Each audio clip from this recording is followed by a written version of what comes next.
What's up guys, my name is Matthew and today we're going to be discussing my favorite books of 2021. This is probably the video I've most been looking forward to since I started my channel. This is my favorite video to watch everyone make. I've been watching all of the ones that people have put out so far. I just love the energy in all these videos and I love the excitement and I love how particular people are with their favorites and how tough it is for people to decide, what their top favorites are. I decided in this video I am going to break it down into like categories like the Oscars. I'm going to do a category for thrillers, a category for romance, and a category for literary fiction, historical fiction. So everything will be broken into its category and then I'll rank it top 5 and we will give the Oscar to the winner. Okay? So where should I start? Also, we're drinking some Chardonnay because this is a celebration, so drink along with me. Okay, let's do thrillers. Let's do thrillers first. All right, coming in number 5. Okay, you guys know that I'm like a thriller reader and that's my favorite thing to read. I am all about the thrillers, so this was so freaking hard to decide and I had to like pull up my Goodreads and this one would have been a good number 4. It was an ordeal, but I narrowed it down and I think I have a good mixture of books, and some of these books I was not expecting to be in my top 5 and I was going back through it and I was like, no wait, that deserves to be in the top 5. Okay, coming at number 5, it is a book I read this past fall. It is called Razor Blade Tears by S.A. Crosby, and if you are anywhere on BookTube, you know about this book, you've heard about this book, but it definitely lives up to the hype. It's about these two guys named Buddy Lee and Ike. They are both ex-cons. Ike is black and Buddy Lee is white, and they have 2 sons, Isaiah and Derek, and Isaiah and Derek are gay, and they are together married. The plot of the book is about their 2 sons, Isaiah and Derek, being murdered. Kind of a revenge book, like, what happened to their sons, why did their sons get killed, learning about, the past and how their father's relationship with their kids and how both of these dads, like, don't really know what gay is and don't really understand it and kind of just ignored it and didn't really accept it. We're in present day and the fathers are coming to terms with their sons, trying to figure out, who murdered their kids. It's just really like a beautiful story. Like, it's a thriller, and especially the last fourth of this book is super thrilling. The first 3/4, it's a little bit slower, but it was still fun. Like, I just enjoyed watching the dad's progression of, not really being accepting of their kids, and then towards the end kind of coming to terms with like, wow, we cared about this gay thing and we really missed out on our children's lives because we didn't understand what gay was. The ending is so freaking sad, but this book will have you laughing, this book will have you on the edge of your seats, and it is definitely deserving of being in my top 5. Coming in at number 4 for me is Bathhouse by PJ Vernon. I'm seeing mixed reviews, or I've seen mixed reviews on BookTube about this book. Some people really didn't like it, but I absolutely adored it. And I think it has a special place in my heart because this was the first video I ever made on YouTube. I did like a reading vlog for this book, and it's so cringe, even more cringe than my regular videos. Go watch it, it's like so bad quality, even more bad quality than my regular videos. But I just love this book. It's about a guy named Oliver who is a recovered drug addict. He is dating this really famous Upper East Sider Manhattan trauma surgeon, comes from money, super wealthy. Oliver one day goes to a bathhouse, and a bathhouse is a place where it's kind of like a gym or like a sauna, but like a lot of gay men go there and people walk around naked. Sometimes promiscuous activity occurs. You know the gist. Do some Googling if you're that interested. So he goes to the bathhouse, Oliver, and he meets this guy, and this guy wants to take him into a room so they can kiss. And when they go to kiss, the guy tries to murder Oliver. So this book is about Oliver escaping from being murdered, almost being murdered in the bathhouse, lying to Nathan, trying to make sure Nathan doesn't find out he was at a bathhouse, cheating on him. It's a freaking wild ride. I really like how this book goes into like abusive relationships, not just physical, but kind of mental and like power dynamics in relationships. And I think it has a really good message. There were some fun twists along the way and I really enjoyed it.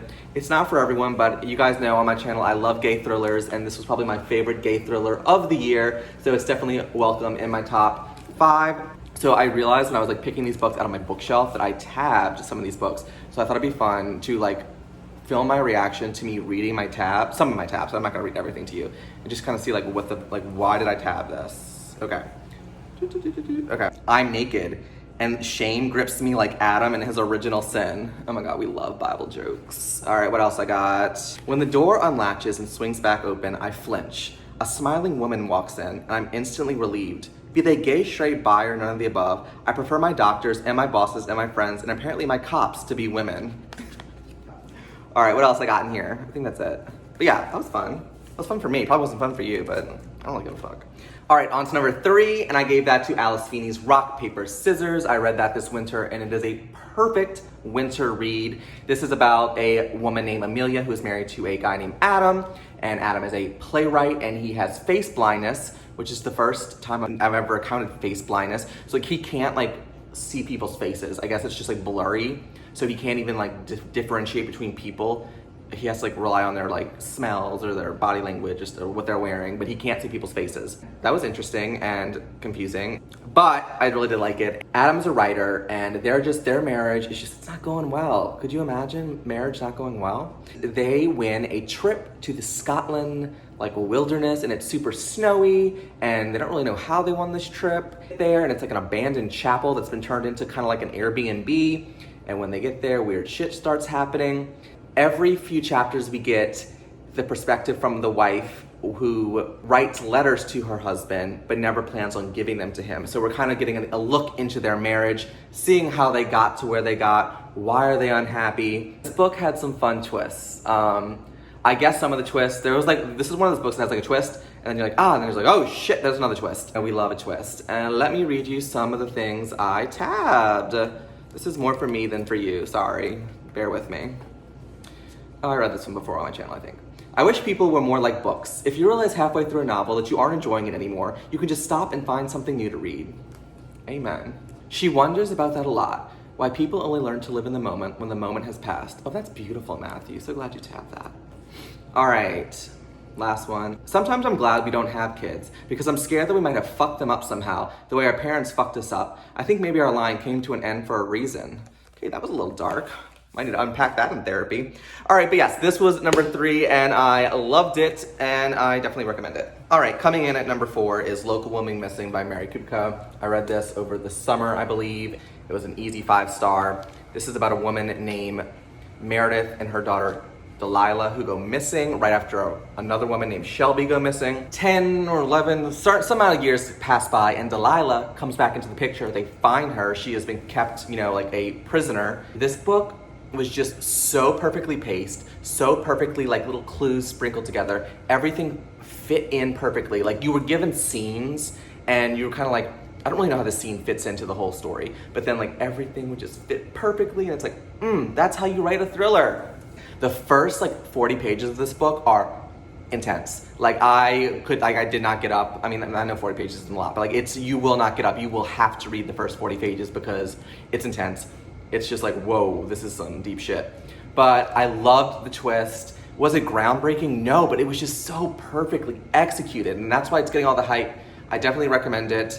I did not tab this book. Another thing I remember about this book is that she gives each of the characters different voices. What I mean is, how one literary technique is, is it a literary technique? One stylistic technique is for the author to give different chapters from the perspective of the character. And a lot of authors do that, and a lot of these books have that same stylistic choice.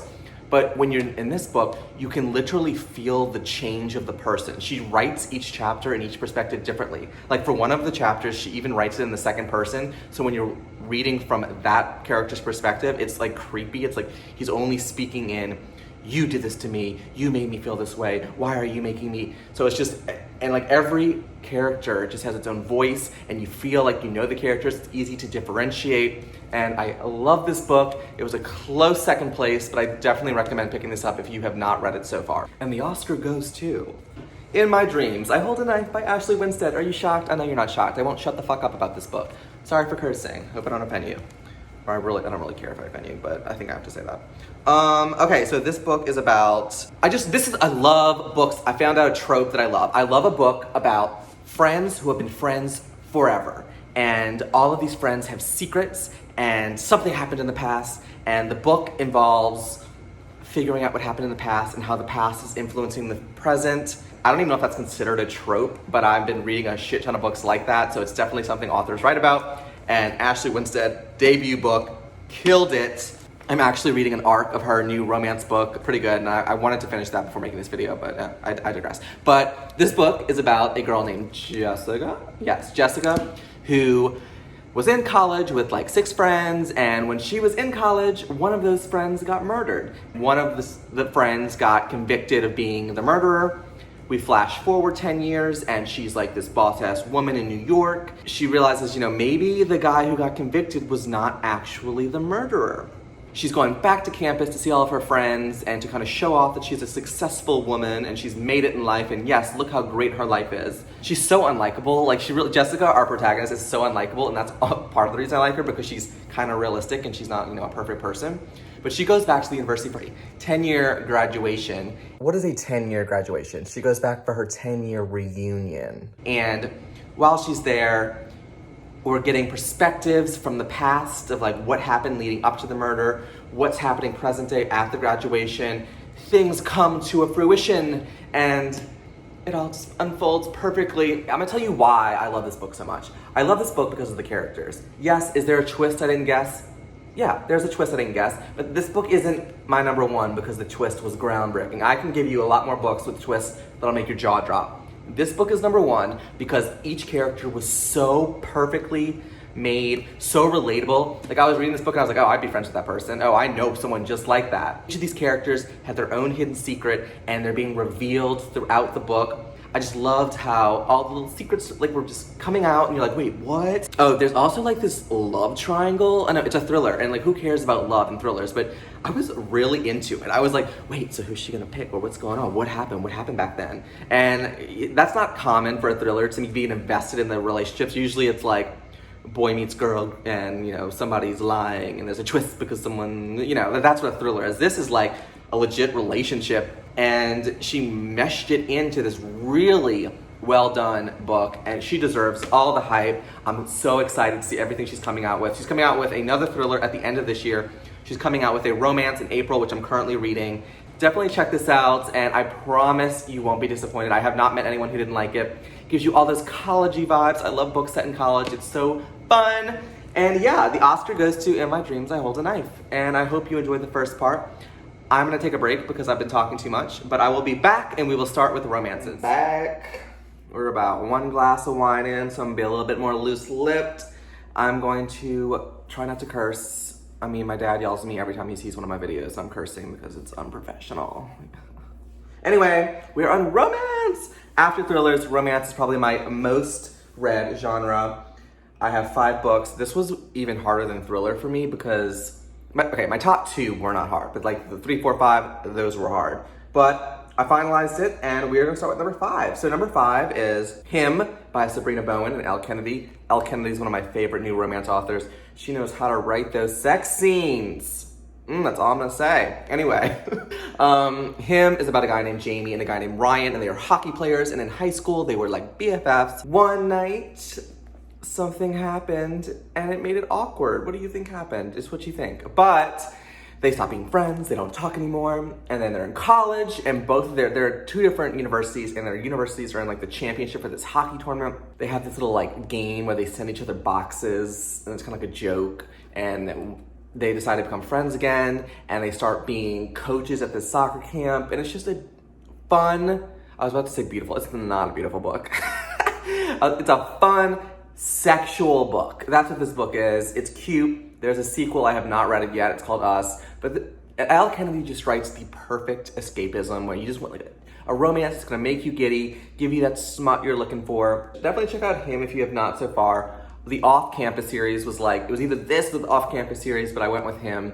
Also check out the Off-Campus series. I've talked about it enough on my channel, but that was a close runner-up and an honorable mention. All right, coming in at number 4 is It Ends With Us by Colleen Hoover. This is an old Colleen Hoover book that I finally got to, and I loved it.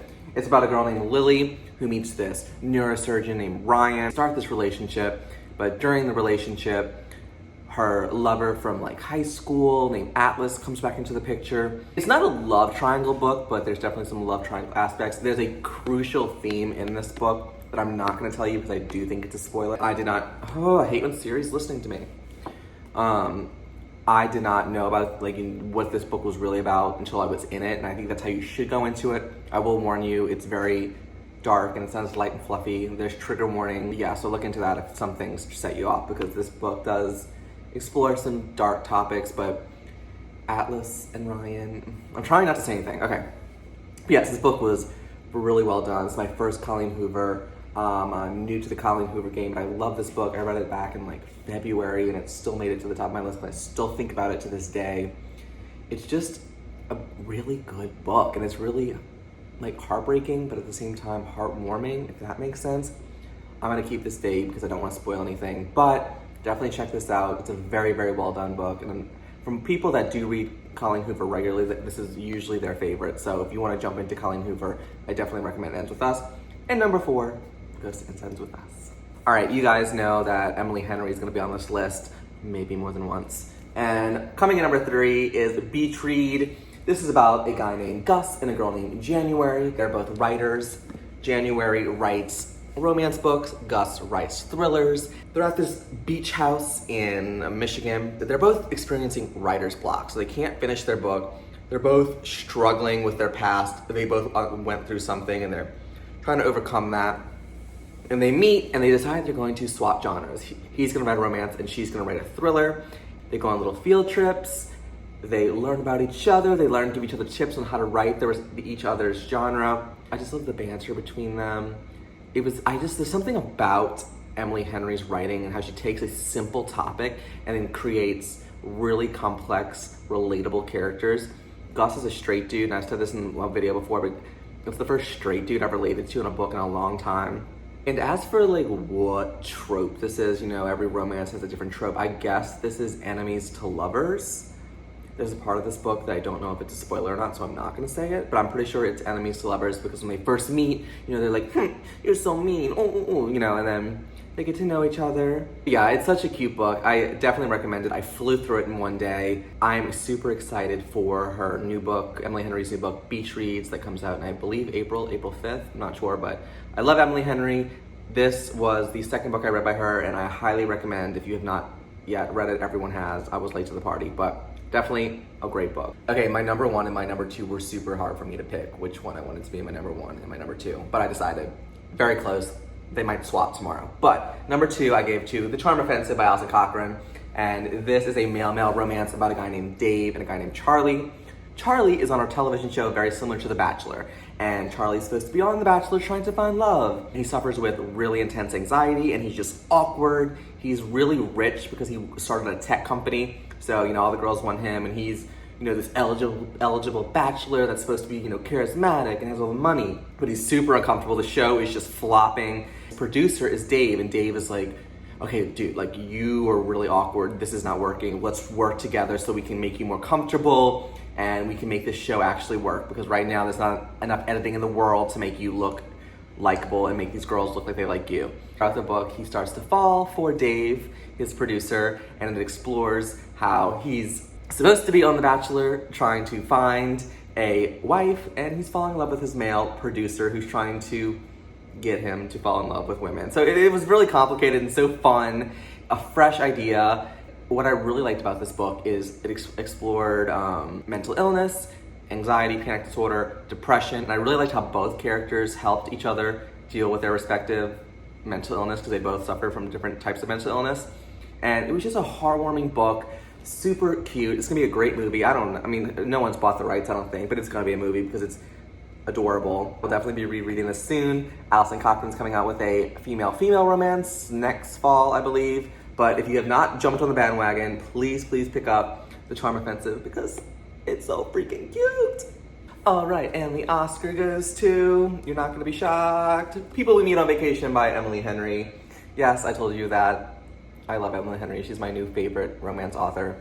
This book is about a guy named Alex and a girl named Poppy. They are best friends. They have been going on vacations with each other for years. The book is doing different chapters of all their past vacations and just kind of their friendship. And we're also getting in the present day where they no longer speak. Again, what do you think happened where they no longer speak? Oh my God, this is so cute. It's a friends to lovers trope, and I'm not really a big fan of the friends to lovers trope, but this was well done. I kept yelling at the paper. I'm like, why aren't you two dating? This is so stupid. Like, because they have so much chemistry. They're fictional, but they have so much chemistry. That's how you know romance is good, when I start talking about them like that. And they have so much chemistry. It's adorable. I love that each chapter is like set in a weird, not weird, but like a different, a distinct city. It actually goes to New Orleans, where I'm from, and that was a nice surprise, and the author did a really good job of describing New Orleans. It's just a really good book. You know, our protagonist Poppy's in a rut, and she really misses Alex, and she's trying to reach out to him, and she misses going on vacation with him, and he's dealing with his own shit, and we're kind of realizing, you know, why did they not end up together? And it's exploring that. I actually tabbed this one. It's a romance, so I'm really nervous to see what I tabbed, but let's see. All right. First of all, Flannery O'Connor is not an asshole, he says. She's shy. She's evil. She just doesn't like you, he insists. You have strong dog energy. Strong dog energy, I love that. All there really is to do in New Orleans, it seems, is walk, eat, drink, look, and listen. True. But yes, this book won the Oscar for romance. It's adorable, so cute, worth the hype. And yes, what else can I say about this? I feel like I'm not lifting it up high enough. Just trust me. Read this book if you haven't. I'm sure you have, but if you haven't, pick it up now. All right, guys. Ooh, that was loud. All right, guys, we are moving on to literary fiction. I need another break. Talking this much exhausts me. Literary fiction, oh God. Whew, get ready for all the tears. All right, guys, last but not least, we are doing historical fiction, literary fiction, a little combination of both. I've actually only read 5 of these types of books because these books are usually very, very well done and usually move me emotionally and take a lot out of me, but I can't read them back to back because, like I said, they just take so much out of me and it leaves me depleted, where if I kept on reading these types of books back to back to back, I would get into a huge, reading slump, or maybe not a reading slump, but just a fatigue from reading, because they just take a lot more out of me than a typical thriller and romance, so I definitely have not read as much. 2 of them I do not consider best of 2021, but they are literary fiction. The first was The Four Winds. Don't come at me, I did not like this book as like everyone else did. I loved another one of Kristen Hanna's books I'm gonna talk about in a second, but this book just didn't do it for me. And you know, we're not giving out participation trophies on this channel, so that's not gonna be in the top 3. Malibu Rising, I guess this is historical fiction. Honestly, you could classify this as a romance or contemporary, but a lot of people are saying this is historical fiction. I liked it, I gave it 4 stars. Is it top best of 2021? Would I put it in the same level as these other books? No, but it was still fun. It was still exciting to go back into the world of the 7 Husbands of Evelyn Hugo. If you loved 7 Husbands, this book makes many references to it because this is about one of her husband's children and their story. I liked it, but it's not making top books of the year. Okay. I have 3 historical fiction books that I do think are worth making it into my top 2021 books. The first is The Vanishing Half. This was on my TBR for well over a year, and I finally beat the bullet. I read it in August, and I'm glad I did. It is a beautiful book. It is about these 2 twin sisters who are Black, but they're light-skinned, and they sometimes pass as white. Actually, the whole town they're from, it's a southern Louisiana town by Lafayette, and everyone in the town is very light-skinned. They run away to New Orleans, start living in New Orleans, working different jobs. One of the sisters flees to California. One of the sisters decides to go up to DC for a little while and has a daughter and moves back to that small town in Louisiana. And the other sister moves to California and lives as a white woman, and she's passing as white. Her husband has no idea that she is Black. Her child does not know that she is Black. The whole time she's in California, she's constantly scared that people are gonna find out that she's really Black, because this takes place between the 1950s and the 1990s. I really enjoyed that aspect of the book the most, like seeing her in California, just how she's dealing with that stress. There's a part of the book where their lives intertwine again. That's as far as I'm gonna go, but it was such a great book. It had some transgender representation, which I wasn't aware of going into the book. If I was designing a curriculum for high school students, this would definitely be on the required reading for English class, because I just think it's so well done. It's beautiful, it's thought-provoking, really good look at race in society, especially during, you know, the 1950s to the 1990s. And yeah, I definitely recommend this, and that's why I gave it 3rd place. Coming in at number 2 is The Nightingale by Kristen Hanna. I read this in January, and this book is phenomenal. I cried, like legit cried. I cried at the part at the very end. If you've read this book where things are coming, I don't want to spoil anything, but I cried at the very, very end when something from the past comes up in the future and everything just kind of comes full circle, and I just lost it, and I cried during this book. This is one of the few books that's made me cry. It's about these 2 sisters in France during the time that Germany occupied France during World War II. And both of these sisters have very distinct, different personalities. One's a little bit more traditional, one's a little bit more rebellious, but they both play a part in kind of the rebellion against the Germans during World War II and helping the Jewish people, escape from the Nazis. It's a thick book, but it's worth it. It's so well written. This is kind of, why I love Kristen Hanna. And this is what I wanted out of Four Winds, but I did not get it. I did not get the emotional connection that I got with these sisters and these characters. If you're looking for a historical fiction World War II book, this is the book to pick up. I'm not a history buff, and I still love this book. It still moved me. And yes, it is worth the hype, and it is a very beautiful book. Number 2, almost number 1, but you all know what number 1 is. Coming in at number 1 should be no surprise unless you're just coming to my channel, but it goes to The Heart's Invisible Furies by John Boyne. This book wrecked me. This book also made me cry, one of the few books that ever made me cry at the very end, just like The Nightingale.